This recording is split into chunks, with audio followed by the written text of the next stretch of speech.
എന്നാ ഇപ്പൊ ശരിയായിട്ടരാ.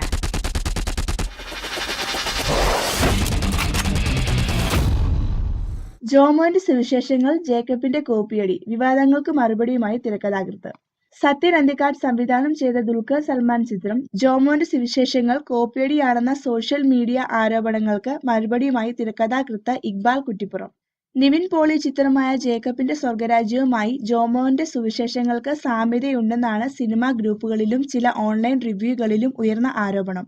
ഇതിനു പിന്നാലെ നിരവധി ട്രോളുകളും പുറത്തുവന്നിരുന്നു. തുടർന്നാണ് ഇക്ബാൽ കുറ്റിപ്പുറത്തിന്റെ മറുപടി.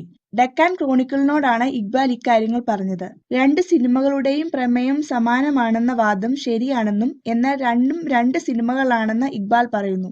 ജനുവരി 19-ന് റിലീസായ ജോമോന്റെ സുവിശേഷം ആദ്യ 4 ദിനങ്ങളിൽ നിന്ന് 8 കോടി രൂപ കേരള ബോക്സ് ഓഫീസിൽ നിന്നും കളക്ട് ചെയ്തു. ചിത്രം 2017-ലെ മികച്ച വിജയങ്ങളിൽ ഒന്നാകും. കൂടുതൽ സിനിമാ വാർത്തകൾക്കും വിശേഷങ്ങൾക്കുമായി ഈ ചാനൽ സബ്സ്ക്രൈബ് ചെയ്യുക. ഈ വീഡിയോ ഇഷ്ടപ്പെട്ടവർ ലൈക്കും ഷെയറും ചെയ്യുക. നന്ദി.